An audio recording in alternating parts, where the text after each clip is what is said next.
Hola a todos, soy Ángela, pero podéis llamarme Angie. Bienvenidos al Parnaso en mi bolsillo. Yo descubrí a Laura Gallego en mi adolescencia gracias a la maravillosa saga de Memorias de Idún, que me fue recomendada en su momento por una amiga. Me gustó tanto que cada vez que esa amiga me hablaba de un nuevo libro que había sacado la autora, yo me apresuraba a intentar conseguirlo para leerlo. No obstante, aparte de Memorias de Idún, solo cuento con 3 libros más de ella, y son los que me dispongo a reseñar. Dado que hace un par de años me dio por volver a releer Memorias de Idún, tengo un vídeo en mi canal al respecto, y volvió a encantarme de nuevo, decidí volver a leerme aquellos otros libros que tenía suyos, y ya si eso en un futuro, seguiré leyendo otros que no tengan mi poder. Han pasado muchos años, por lo que no me acuerdo con claridad, pero supongo que una vez que me leí Memorias de Idún, mi amiga me recomendaría la que fue su primera obra publicada, Finis Mundi. Creo recordar que sí que la leí en su momento y que me dejó completamente fría. De hecho, no recordaba absolutamente nada sobre él. Ahora que he decidido volver a leerlo de nuevo sin muchas expectativas, ha vuelto a pasar sin pena ni gloria por mí, la verdad. Aunque admito que sus componentes históricos despertaron más interés en mí en la actualidad de lo que hubieran podido hacerlo en mi adolescencia. Este libro narra la historia de Marcus, un monje perteneciente a la orden de Cluny al que le han quemado el monasterio y que merodea errante por Francia allá por el año 997 después de Cristo, mientras trata de llevar a cabo una misión que él mismo se ha agenciado: encontrar 3 ejes mágicos que evitarán la llegada del juicio final, al llegar el año 1000, lo que renovará la oportunidad de la humanidad de demostrar su valía durante 1000 años más. En esta peligrosa empresa, que le llevará por territorios hispanos, franceses y anglosajones, contará con la inestimable ayuda de Matthews y de su perro, sin los cuales honestamente Marcus no hubiera durado ni 2 telediarios. Es comprensible que no sea una de sus obras más fuertes. Al fin y al cabo es la primera que publicó. Primera dentro de la que ahora es una extensísima producción literaria. Aún así se nota a la legua la ingente labor de investigación y documentación que llevó a cabo para poder escribir esta novela, y se pone de manifiesto su formación histórica. Es una novela que, a pesar de esta completísima labor investigadora que se aprecia detrás y de la filosófica moraleja que trata de inculcar en los lectores, no deja ningún tipo de marca ni de impresión reseñable. Y dicha moraleja está excesivamente manida, sobreexplotada y trillada, es demasiado cursi como para tomarla en serio. No llegué a cogerle cariño a ningún personaje, pero si tuviera que escoger un favorito sin duda sería Matthews. No se aprecia un gran desarrollo de ninguno de los personajes. No se profundiza realmente en ninguno de ellos. A este libro le daría una nota de 6 sobre 10. Ahora pasamos a La emperatriz de los etéreos. Recuerdo haberlo leído en su momento, aunque en este caso creo que no fue que yo lo pidiera y me lo compraran como en los otros dos. Imagino que o bien me lo dejó mi amiga o bien lo cogí prestado en la biblioteca y me gustó tanto que pedí que a posteriori me lo regalaran. Pero salvo esa única vez antes de poseerlo, no volví a leerlo hasta ahora. Evidentemente, en esta relectura era al que más ganas le tenía de los 3 y no me ha decepcionado en absoluto. De hecho, explicaré algo que es bastante elocuente por sí mismo. Aunque yo de adolescente y sobre todo de pequeña me ventilaba libros bastante gordos en espacio de unas horas o de pocos días, eso era en parte porque no tenía otras obligaciones con las que compaginar mi actividad lectora. Podía perfectamente parar de leer solamente para comer y dormir. Cuando me hice adulta, y sobre todo ya en época de bachillerato y de la carrera, ya prácticamente nunca podía permitirme algo así. Y esa era la razón por la que, para leerme libros que en el pasado me hubieran llevado unas pocas horas, terminaba llevándome varios días o incluso semanas. Bien, pues esta relectura de La emperatriz de los etéreos me ha llevado un día. Me impresionó muchísimo porque es que ni siquiera recuerdo cuál fue el último libro que fui capaz de terminarme en un solo día. Evidentemente, mangas y cómics no cuentan porque al tener tantas imágenes se pueden leer del tirón en una hora. La versión que yo poseo consta de 305 páginas. Es un page turner en toda regla, extremadamente ameno, rápido y fácil de leer. No se hace absolutamente nada denso, ni pesado en ningún momento. Y eso que el número de personajes era sumamente reducido, y que ni siquiera hay escenas de romance para amenizar, que en mi caso me suelen resultar muy necesarias. Pues aquí no las he echado de menos. De hecho, hubieran sido inviables por razones que entenderéis si leéis la historia.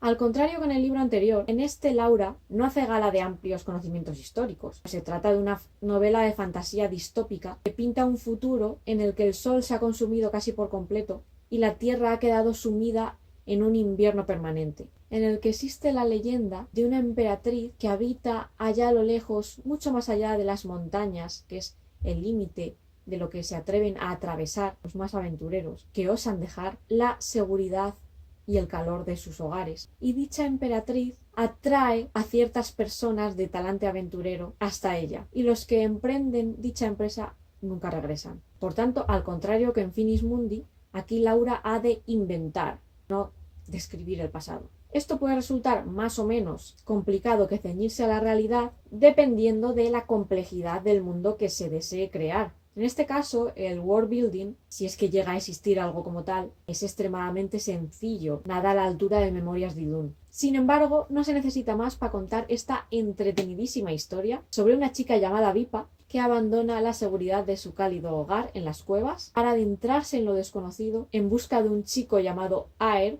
que ni siquiera le cae bien. Lo cierto es que al principio Vipa me parecía una puñetera borde y me daba rabia su falta de tacto y cómo trataba al pobre Aer. Pero a lo largo de la historia fui empatizando con ella y cada vez me hacía más gracia la brusca y mordaz forma que tenía de dirigirse a la gente, mientras que Aer comenzó a parecerme un egoísta atolondrado, más preocupado de cumplir una fantasía que de garantizar la felicidad de su madre. Mi personaje favorito fue Nevado porque me resultaba súper achuchable, entrañable y adorable, porque era súper incondicional y demuestra que no se necesita decir mucho para demostrar mucho. También sentí simpatía por Lumen, por ser casi el único que fue amable, que prestó su ayuda a Vipa en su viaje, y el único que conservaba algo de juicio y de sentido común, que no parecía estar como un cencerro como todo el mundo. Honestamente, la declaración de amor de este libro es de las menos románticas, pero de las más graciosas que he leído en mi vida, a la altura de lo que se espera del personaje en cuestión. Y de hecho, creo que esa declaración era lo único del libro que recordaba así más o menos muy vagamente, muy por encima de aquella primera lectura que hice en mi adolescencia. Vamos, que me sonaba un poquito, porque lo demás se me había borrado por completo. Además, se puede extraer un mensaje de la obra que yo de adolescente pues no fui capaz de captar porque no te lo dicen de forma manifiesta, es como sutil a lo largo de la obra. El de ser fiel a ti mismo por encima de todo y no permitir que nada ni nadie te cambie o te haga sentir que eres menos que otra persona. Eso es lo que encarna Vipa. A este libro le daría una puntuación de 8,5 sobre 10. Y la verdad es que la edición me gusta mucho, es muy bonita. Tengo entendido que por el no sé cuántos aniversarios salió una edición ilustrada, pero de momento a mí con esta me vale. En cuanto a Dos velas para el diablo, no sabría explicar muy bien por qué, pero no guardaba una buena impresión sobre este libro. Incluso podría decirse que le tenía un poquitín de manía, a pesar de no recordar absolutamente nada sobre él. Ni siquiera estoy segura de haberlo llegado a leer entero en su momento, ya que solo me sonaba al principio. Quizá porque los temas que se vinculan de un modo u otro con la religión me suelen causar un cierto rechazo. No sé, no creo que se debiera solo a eso. No creo que solo esos prejuicios hayan jugado en mi contra si os digo que se me ha hecho un poco pesadito en ocasiones. La mitología tampoco está muy desarrollada en este caso, y Laura inventa sobre una base de mitos ya existente y bien documentada, pero sin llegar a profundizar tanto en historia como en Finis Mundi. A veces costaba un poco seguir el hilo de los acontecimientos y de las explicaciones sobre tanto ángel, tanto demonio y tanta batalla ancestral entre ellos. Apréciense los complementos que me he puesto en homenaje a esta obra para la ocasión.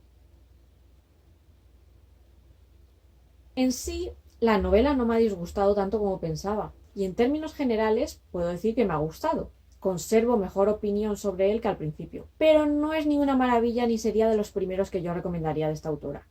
La novela está narrada en primera persona por Kat, una adolescente cuyo padre acaba de ser asesinado y que se queda completamente sola y desamparada, sin hogar al que regresar, puesto que llevaban una vida errante. Su padre era un ángel y ella era consciente de ello, poseedora de esta información, por lo que emprende ella sola la peligrosa empresa de encontrar al demonio que mató a su padre y vengarse de él, hacérselo pagar. Lo curioso es que es el propio bando enemigo el que parece un poco más dispuesto a ayudar, mientras que los ángeles le dan la espalda. De ahí el título, que deriva de una frase, ya no recuerdo de qué país, lo explican en el libro, que dice: si pones una vela a Dios, pon dos para el diablo.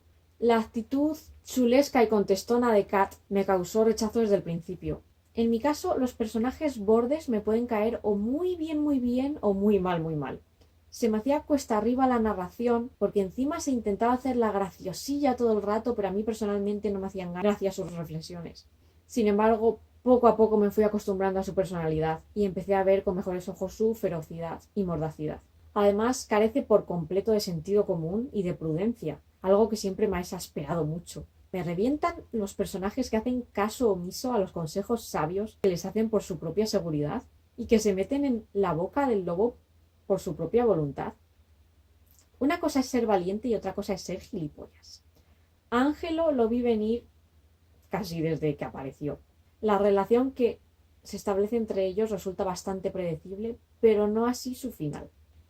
Quizás sea el personaje que mejor me cayó, pero aún así no me resultó tan fascinante como me suelen resultar generalmente los intereses masculinos de las protagonistas. Le hacía falta algo más de personalidad, de carisma, de calidez y de credibilidad. Spoilers. He de decir que no me esperaba la repentina muerte de Kat, pero se la buscó ella solita por su normal. Yo recelé desde el principio de ese falso ángel. Ella se marcha sin más con él, sin dejarle ni siquiera una nota a Ángelo. ¿Es el que realmente ha hecho algo por ayudarla? El final me resultó un tanto decepcionante y agridulce.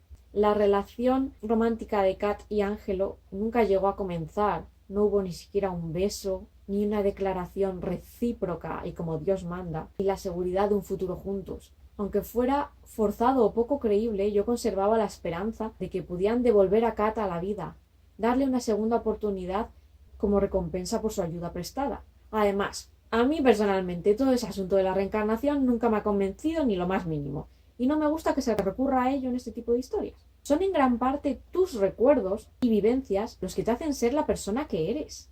Sin ellos, eres como un lienzo en blanco que se está sobreescribiendo, pero precisamente por eso ya no eres la misma persona que fuiste. Además, ¿realmente Ángelo se tomaría la molestia de volver a buscarla si él no puede saber en quién se va a reencarnar? ¿Dónde va a nacer? ¿Cómo encontrarla? ¿Cómo conseguiría que ella volviera a enamorarse de él si carece ella de esos recuerdos de su vida pasada en los que le conoció? Fin de los spoilers.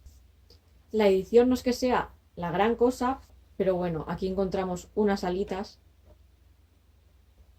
de ángel y de demonio en el otro lado.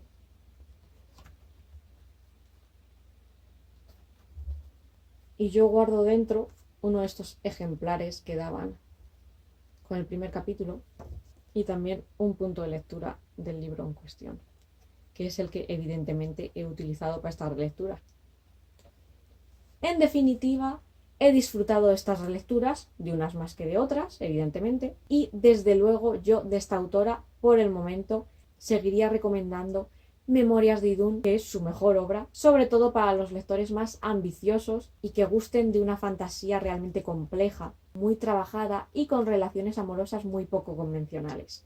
Y también recomendaría muchísimo La Emperatriz de los Etéreos, incluso como un primer contacto con la autora y sobre todo para aquellos que prefieran novelas muy amenas y más sencillas que pueden leerse de un tirón. Y eso es todo. No olvidéis suscribiros a mi canal, a mi otro canal podéis llamarme Angie, y sin más que decir, nos vemos en el próximo libro.